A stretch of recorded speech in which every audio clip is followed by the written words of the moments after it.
Hi, and welcome to Creepy Crime Story, where the darkest truths aren't imagined, they're real. A quiet late summer morning in Columbus, Ohio, August 28, 2025, about 9:30 a.m. A drive that should have ended at home turns into a crime behind glass and steel. Within minutes, she says she can't breathe. Panic climbs. Vision narrows. When awareness returns, the car is parked at the curb. We begin with the person who matters most in any case file, the victim. Her name is not public. She is identified only as the girlfriend. She reports a sequence inside a moving vehicle, multiple punches to the face, one hand compression to the neck, and her head forced toward the window. She tells officers she lost consciousness and woke when the car was already at the curb outside home. The injury picture noted later will mirror that account. A blackened eye, a cut and swollen lip, and bruising to the anterior neck consistent with manual compression. Those are facts investigators can photograph, log, and compare against the narrative without emotion or guesswork. The clock is the second anchor. According to the reporting available, the alleged assault happens around 9:30 a.m. on August 28th. Law enforcement contact is not logged until the following night, around 9:00 p.m. on August 29th in the 100 block of Marconi Boulevard. That span, roughly 35 hours without documented police involvement, is a negative interval worth flagging. It does not prove or disprove anything by itself, but it defines the evidentiary gap investigators must work through. Where the victim was, who saw what, and which records exist that can bracket time and location. In domestic violence cases, that gap is common. It often reflects shock, logistics, or safety decisions. Here we simply mark it and move forward. Patrol's first contact is straightforward. Officers respond later that night. They note visible injuries. They take an initial statement. They open a case file and stage the next steps: medical documentation and securing whatever physical items may still be available. No scene is built inside a residence. There is no report of forced entry. The environment stays consistent with the allegation, a mobile, in-vehicle assault with the victim later regaining awareness at the curb. Consistency on that point matters. When a story is told clearly once, investigators avoid telling it twice. From this point on, the body becomes the scene. Photographs and clinical measurements replace memory as the foundation of the file. Because this is 2025, viewers may expect live GPS tracks, app trails, and street camera mosaics. As of now, those data have not been publicly disclosed for the morning drive. Investigators will ask for what they can get and what the law permits. But the initial posture you should keep in mind is conservative. Log the response time and location on August 29th. Do not assume a digital breadcrumb exists for every minute before that. The damaged phone reported by the victim is an additional wrinkle. If a device is fractured or powered off, access can be delayed until lawful process and technical resources are in place. Again, we mark the limitation and keep the narrative clean. When a case centers on non-fatal strangulation, the injury pattern often speaks louder than any argument. In a medical intake that follows, clinicians will look for specific signals: tenderness to the anterior neck, petechiae, voice changes, swallowing discomfort, or neurologic symptoms. We will cover that in the next segment, where the findings are logged once with chain of custody intact. For now, the first response goal is narrow: stabilize, document, and preserve. Columbus officers do not decide guilt, they secure what time allows. The public record that follows, arrest, booking, conditions set by a judge, will be part of a legal process that treats every allegation as an allegation until a court resolves it. For you, the viewer, here is why the early minutes matter. They set boundaries the rest of the case must respect. A single mobile scene, a defined time window, a documented injury set, and a late-night police response the following day. Everything that comes later, statements, charging decisions, courtroom orders, should track back to those boundaries. If you hear two different scenes or two different endings, something has drifted. We will not drift. In towns like Columbus, crimes behind a windshield can vanish into traffic, unless the injuries still speak.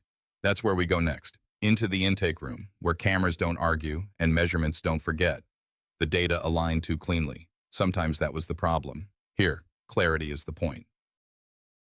With the clock established and the initial response complete, the case file moves from the street to the clinic, treating the victim's body as the primary scene for evidence. The street work is done. The file moves indoors. In non-fatal strangulation investigations, the body is the primary scene, and the intake suite functions like a controlled lab. The mandate is simple: document, preserve, and separate preliminary observations from confirmed findings, without retelling the assault. Triage begins with identifiers and consent. The victim's name remains withheld in public records. The nurse confirms date and time relative to the alleged incident. The morning of August 28, 2025, about 9:30 a.m. inside a moving vehicle. Police involvement later the next night near Marconi Boulevard. Those anchors matter because soft tissue injuries evolve. Some findings peak hours after an event, others fade. The examiner locks the clock with a written timestamp and starts a repeatable workflow. Vital signs are collected first: pulse, blood pressure, oxygen saturation, temperature. Voice is informally screened at the door. Hoarseness, breathiness, or pain with speech can track with laryngeal irritation. Swallow test follows. The patient notes discomfort with saliva and water. The nurse records that without commentary. Next is a neurological check for dizziness, headaches, or memory gaps. The report notes a claimed loss of consciousness and return of awareness at the curb, a clinical fact to be evaluated later in context. No speculation attaches to it here. Photography is the backbone. A calibrated scale card and color reference strip appear in every frame. The examiner captures wide, mid-range, and close photos in a standardized sequence: frontal face, obliques, and profile, then anterior neck, lateral neck, and behind the ears, then intraoral if injuries are visible. The intake set shows a periorbital bruise, commonly called a black eye, on one side. The exact side is captured, not narrated. The lip presents with a cut and swelling. The anterior neck demonstrates discoloration consistent with focal compression. Lighting is even. Shadows are minimized. Each photo is labeled with time, camera ID, and the subject's anonymized case number. Chain of custody begins at the shutter press and is maintained through export to secure storage. Hands and forearms are also photographed. Defensive nicks, patterned abrasions, or grasp marks can corroborate a struggle. If fingernail scrapings are taken, each swab goes into a separate envelope, labeled for later lab consideration as working items. No conclusions are made at intake. Clothing, if still available, is bagged in paper, not plastic, to prevent moisture damage. Each item is sealed with tamper tape and logged with individual barcodes. Strangulation screening follows a national protocol adopted by many jurisdictions. The clinician checks for petechiae, pinpoint hemorrhages, on the eyelids, conjunctiva, and oral mucosa. Not all strangulation cases show petechiae. Their absence is not exculpatory. The examiner also palpates the laryngeal framework for tenderness or crepitus. The patient reports throat pain with swallowing. The note is written in neutral language, then countersigned. If indicated, imaging is ordered: a soft tissue neck CT or CT angiography to assess for edema or vascular injury. Whether imaging is performed the same night depends on symptoms and availability. The intake record will indicate ordered, performed, or deferred. If labs are drawn, volumes and tubes are logged, but this case hinges more on pattern recognition than blood chemistry. Documentation separates preliminary from confirmed. Preliminary means observed at intake. Bruise location, size, color, lip laceration, anterior neck discoloration, reported pain, hoarseness, or dysphagia. Confirmed findings are those validated by a licensed provider's assessment and, if applicable, imaging reads signed by radiology. The distinction protects the integrity of the file. Defense counsel and the court will see exactly what was seen, when it was seen, and who verified it. No embellishment, no narrative layering. Because the allegation includes being shoved into a window, the examiner notes the potential for contact transfer. Glass microparticles or patterned impressions are rare but not impossible. The medical team does not hunt for trace. That belongs to forensic techs at the vehicle. What intake can do is map the shape and placement of injuries. An oblong area on the cheekbone or temple might align with a sill or pillar. The photo set becomes a map investigators can lay against vehicle geometry later. That mapping is not performed here. It is a downstream comparison task. The damaged phone reported by the victim enters the chart as an ancillary fact. Device reportedly broken, damage during incident. Medical staff do not seize electronics. They record what the patient reports and what they can see. If the device is present and safe to handle, it is bagged by an officer under a separate chain of custody. Intake's role is to protect the medical record from contamination by personal property handling. Pain scales are captured at rest and with motion. The patient is advised on warning signs for delayed complications, worsening throat pain, breathing difficulty, voice changes, or neurologic red flags, and discharge instructions include a clear plan for follow-up. In many jurisdictions, a strangulation information sheet is provided. The tone is clinical, not alarmist. Evidence comes first, safety next, aftercare last. The intake team also logs demeanor carefully without coloring it. Anxiety, flat affect, or tearfulness may appear in domestic violence files, but the record avoids adjectives that can prejudice. The point is function, not feeling. Can the person speak comfortably, swallow, and ambulate? Are vitals stable? Are there emergent indicators requiring immediate escalation? Chain of custody closes with signatures. The primary examiner signs the findings. A second reviewer co-signs when policy requires. Digital photos are written to secure storage with checksum verification. A copy is generated for law enforcement via formal request, not informal transfer. The medical record is sealed under patient privacy law. What leaves the hospital is what is lawfully authorized to leave. From a narrative standpoint, the intake chapter is easy to overtell. We won't. The record shows a set of injuries that align with a report of punches and neck compression. It separates observation from confirmation and routes all tangible artifacts into secure custody. That is enough for now. The next step moves from body mapping to environment mapping. The interior of the car. One last note for viewers. Non-fatal strangulation can be medically serious even when external marks are limited.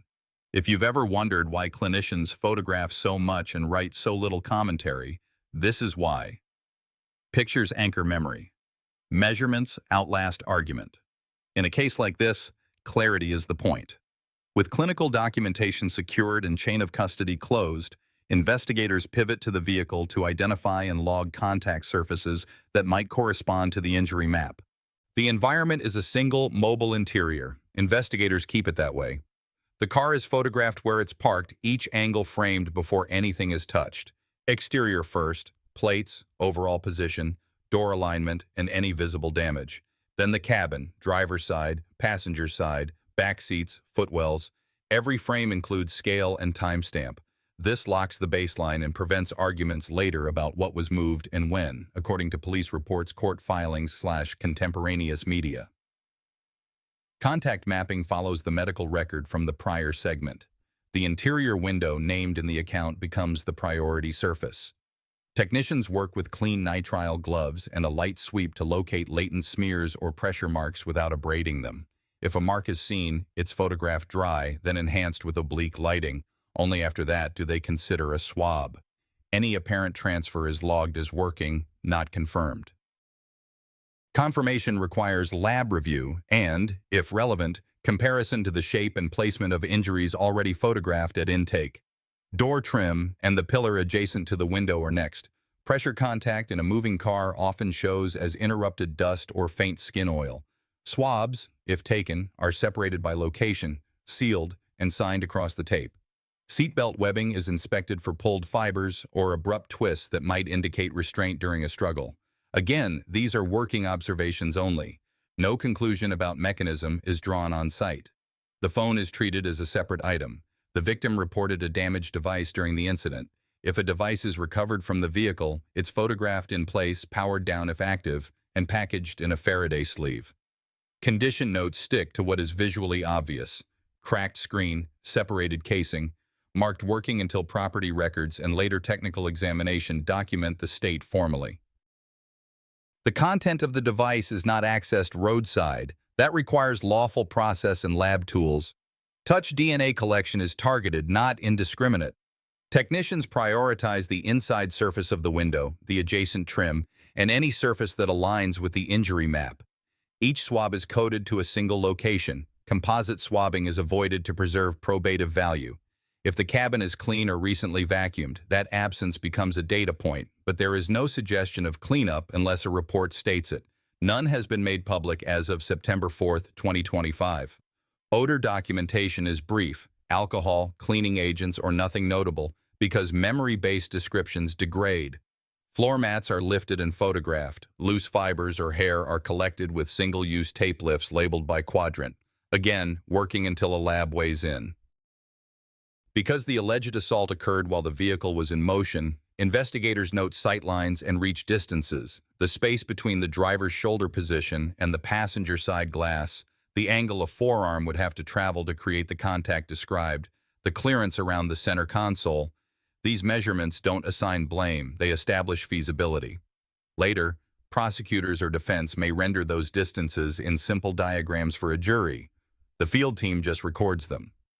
A quick canvas is standard, but nothing in the public record confirms a neighbor's camera capture tied to the moment inside the car. If exterior footage exists from the later parking, it would show only arrival and departure patterns. As of now, no such video is cited. The absence is noted without speculation. When the interior pass is complete, the log shows what was seen, what was collected, and where each item is headed. Nothing in this step contradicts the single-scene rule. The car is the environment. The curb is only where the victim reported regaining awareness. That consistency is intentional. It keeps the file coherent and preserves the value of the clinical photos taken earlier. Next step moves from surfaces to signals. Columbus detectives open with the narrow facts they can certify. A vehicle assault alleged around 9:30 a.m. on August 28, 2025, and a police response logged later that night on August 29 near Marconi Boulevard. Everything digital is measured against those two anchors. Within minutes of receiving the report, a records officer prepares standard preservation notices to the relevant wireless carrier and any likely cloud providers. The language is routine. Do not disclose content yet. Do not delete logs. Hold connection data pending lawful process. That keeps clocks from erasing themselves while the paperwork moves. The damaged phone reported by the victim is documented on property sheets and placed in a Faraday sleeve to prevent any remote access.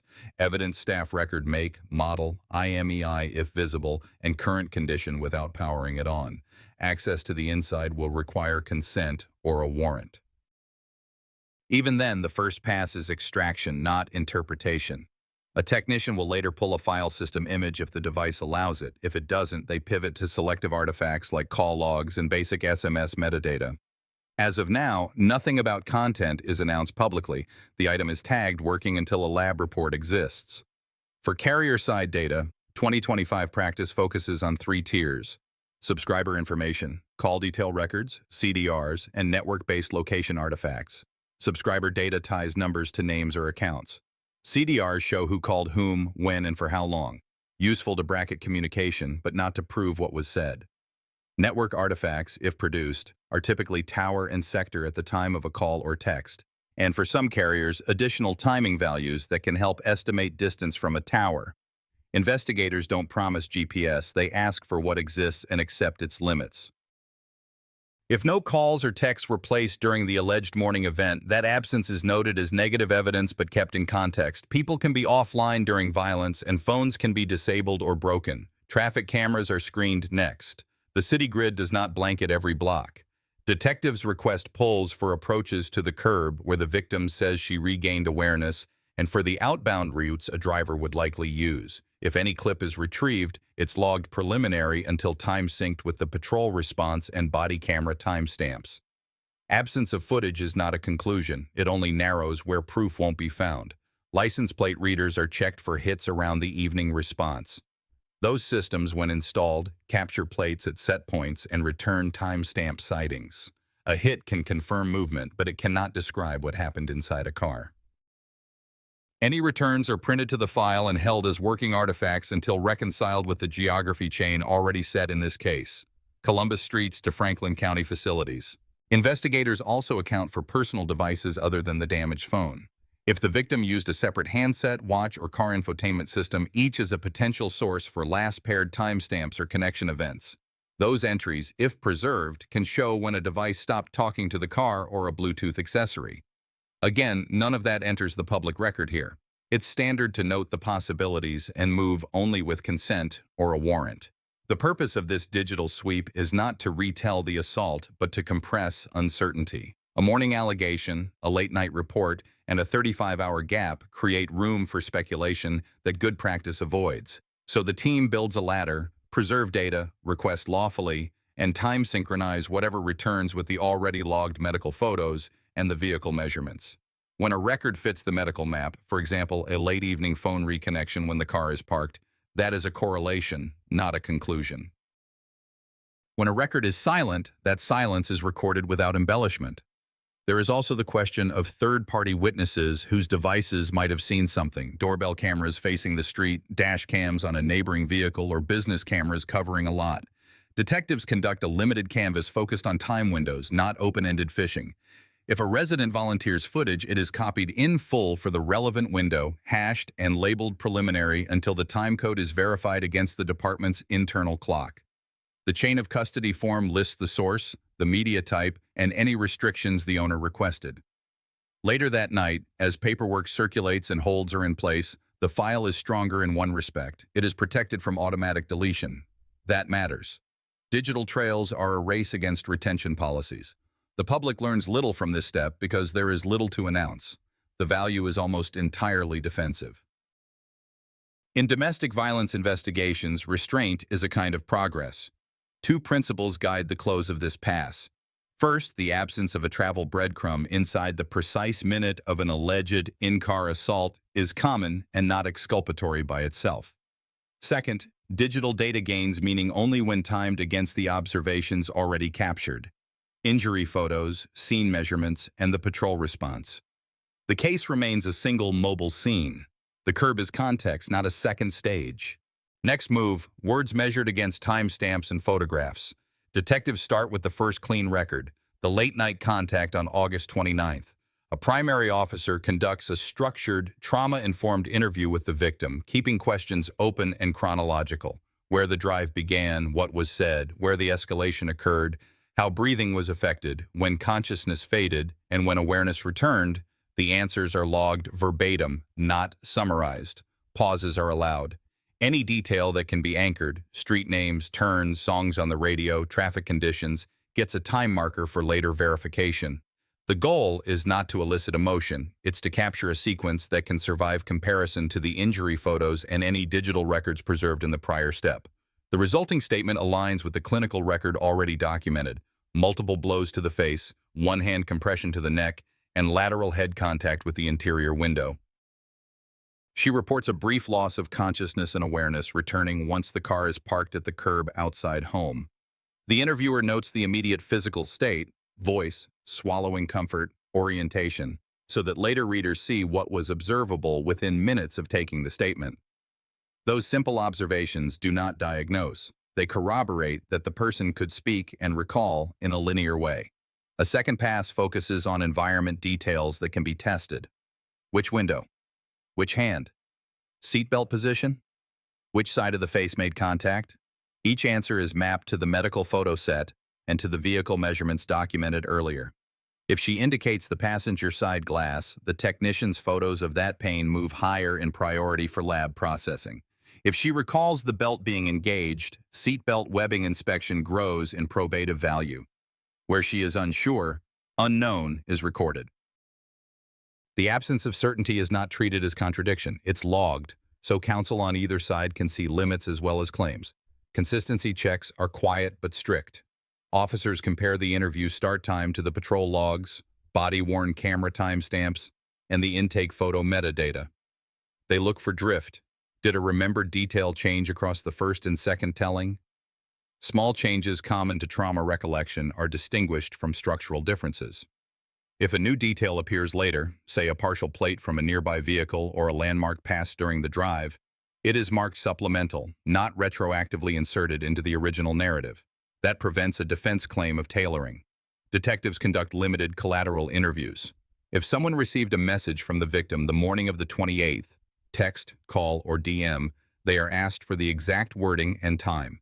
Screenshots are collected through consent and preserved with original metadata where possible.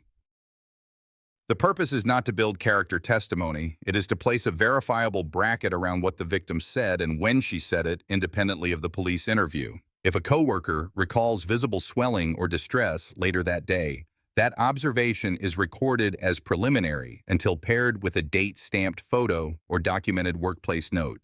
If the named accused agrees to speak, detectives Mirandize and record. If counsel declines, detectives document the refusal and no inference is drawn. Publicly available information to this point does not describe a defendant's statement. The file proceeds under that limitation. In its place, officers pull any prior contact reports that meet legal standards for admissibility, calls for service, prior protective orders, or domestic violence warnings, if they exist. Those records are not proof of the current allegation, but they can inform risk assessment and charging decisions. Where none exist, that absence is noted as negative evidence and kept in context. Language in the victim's account that suggests specific mechanics, one hand on the throat, head into the window, is tested against what is plausible inside that cabin. The measurements from the vehicle, shoulder to glass distance, console clearance, and the pattern of the injuries, location of bruising, are reviewed together. If the pattern matches the geometry, detectives mark the correlation as working support for the mechanism. If something doesn't fit, e.g. an injury placement inconsistent with a claimed angle, the mismatch is flagged for follow-up, not explained away. That flagged item can determine whether lab testing refocuses on a different contact surface or whether animation is needed for a future presentation. The late-night timing of the report on August 29th is treated carefully. Detectives avoid attributing motive or delay to the victim. They document intervening events only where they produce records, a message to a friend, a call at a particular time, or a workplace log. If nothing concrete falls in the gap, the interview notes reflect that absence without speculation. The approach respects both trauma-informed practice and trial resilience. Jurors tend to trust files that separate what is known from what is assumed in a modern crime. By the close of this block, the words have been layered into the earlier evidence, not laid on top of it. The victim's account is internally consistent with the injuries documented at intake and with the single-scene vehicle environment processed in the prior chapter. The handful of ambiguous points, hand dominance, belt position, exact street position during escalation, are preserved as questions for later testing against lab reports and any time-synchronized digital returns. One quiet value add is transparency. The report shows its edges, what was said, what was seen, and what remains unverified. That clarity helps both safety planning and fairness. It also signals to viewers why disciplined interviews protect everyone involved. The data aligned cleanly in the places where it should, the injury map and the in-car geometry, and held honest blanks where memory could not fill them. Next, the file shifts from collection to decision. Prosecutors start by testing the elements they must prove against what's already preserved. The allegation describes an in-vehicle assault with manual neck compression and strikes to the face on the morning of August 28, 2025, followed by a late-night police response on August 29th. Intake photos show a blackened eye, a swollen cut lip, and anterior neck bruising. The medical record separates preliminary observations from confirmed findings. The structured interview provides a linear sequence: breathing impeded, vision narrowing, brief loss of consciousness, awareness returning at the curb. Vehicle processing documents priority contact surfaces and measurements. Each component stands on its own, and then in combination. That combination is what drives charging. Columbus detectives confer with the Franklin County Prosecutor's Office on a domestic violence strangulation count, charged as a serious felony in Ohio, supported by injury documentation and the victim's sworn statement. Domestic violence frameworks treat manual neck compression as a high-risk behavior. Policy emphasizes swift protection and tight pretrial controls. The arrest is executed on August 30th and the booking completed at the Franklin County Corrections Center. Throughout, the language in public filings remains allegation-focused. The defendant is presumed innocent. The conduct is described clinically. The evidence list is itemized without argument. At first appearance on September 2nd, bond is set at $50,000 with a protection order. Those conditions serve two purposes. They address danger to the victim, no contact, no harassment, no proximity, and they stabilize the case environment while lab tests and digital returns mature. A no-contact order also protects the integrity of testimony. It blocks direct or indirect pressure and reduces the risk of message tampering. In cases like this, restraint is part of evidence preservation. The charging memo anchors the elements: knowing conduct, physical harm, and, for strangulation, an act that impedes normal breathing or blood circulation. Prosecutors cite what is already in the record rather than speculative motives: the injury map, the intake notes on swallowing discomfort or voice change if present, the statement's specific mechanics, and any corroborating artifacts marked working, vehicle swabs, phone condition, that are likely to ripen before a preliminary hearing. The 35-hour gap between morning allegation and late-night report is acknowledged as a negative interval, not a weakness. The file treats it as context to be bracketed by time-stamped observations and any recovered collateral messages. Interagency roles remain local and linear. Columbus Division of Police manages investigation and evidence custody. The Franklin County Sheriff's Office handles intake and housing at the jail. The municipal court oversees bond and protection orders. The prosecutor's office directs charging and discovery. There is no role for state fusion centers, federal partners, or extradition. The geography chain stays inside Columbus and Franklin County facilities, which keeps the narrative coherent and the record easy to audit. Discovery planning begins immediately.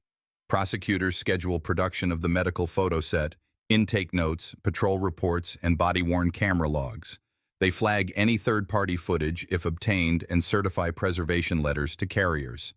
The defense will receive these materials under standard timelines, and both sides will argue admissibility later. For now, the objective is clarity, what the state will say, what supports it, and where the limits are. Files that show their edges tend to survive the courtroom better than files that overreach. With charges filed, conditions set, and discovery mapped, the next phase moves to the gatekeeping fights, what the jury can and cannot hear, how statements are handled, and which exhibits clear the rules of evidence. Next step tightens what a jury may see and what must stay out. Prosecutors file a straightforward exhibit list, medical photographs with embedded timestamps, intake notes, patrol reports and body-worn camera logs, chain of custody forms for vehicle swabs and tape lifts, property records for a damaged phone, and any preserved digital logs once produced. Defense signals classic gatekeeping challenges. The fight is not about drama, it is about rules, relevance, reliability, and unfair prejudice. Medical photos arrive first. The state argues they are probative of injury pattern and the statutory element of impeded breathing. Authentication comes from the medical provider and the metadata. Defense seeks exclusion or limitation under Rule 403, claiming risk of undue prejudice. A common middle ground is cropping and numbering. Images shown to the jury are limited to what the witness will describe, with clinical labels, not captions. Nothing suggests gore. The aim is accuracy, not impact. Next are statements.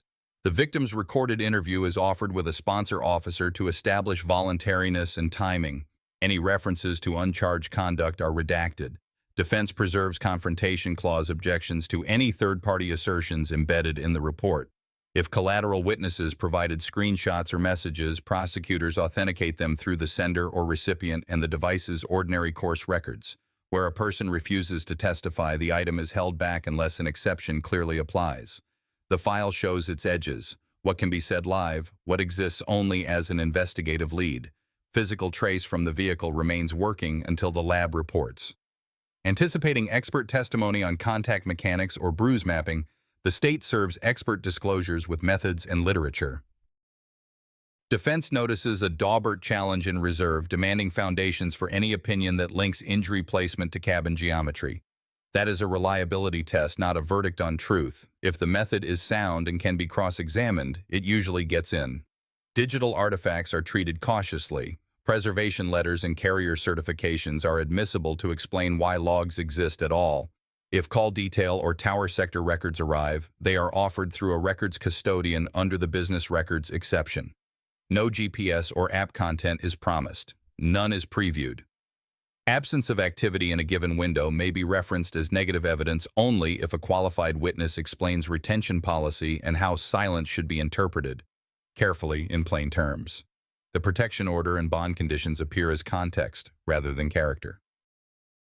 Jurors are not told amounts to inflame, they hear only what explains logistics. No contact boundaries, service of process. Prior contacts, if any exist, are handled under Rule 404B with a narrow purpose such as intent or absence of mistake. Both sides typically agree to a limiting instruction read at the time of admission.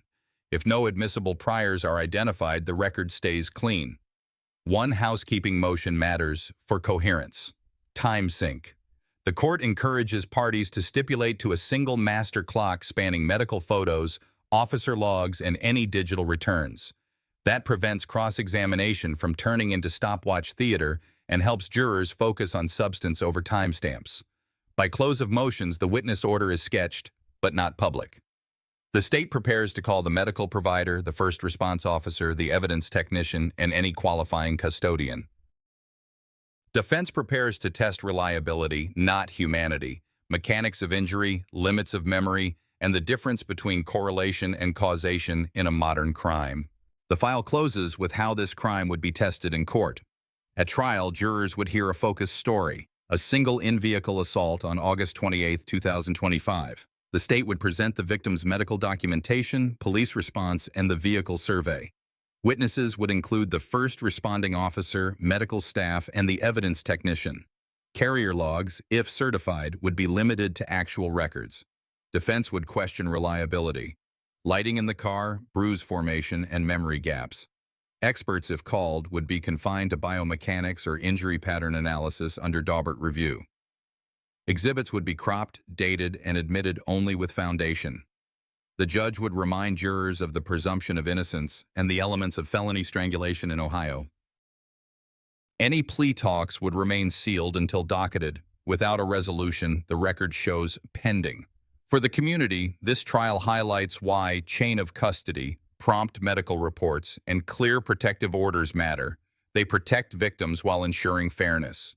When I look back on this crime, what stands out is not only the violence itself, but the reminder of how fragile safety can be, even in ordinary moments. Speaking as someone who has walked you through every step, I want to leave you with this: awareness, accountability, and speaking up matter. No one should ever be silenced by fear. What do you believe is the strongest way we, as a community, can protect one another? Share your thoughts in the comments, and let me know where you're watching from. If this story touched you or even challenged you, please subscribe so you don't miss the next case. Together we can learn, reflect, and stand stronger against crime.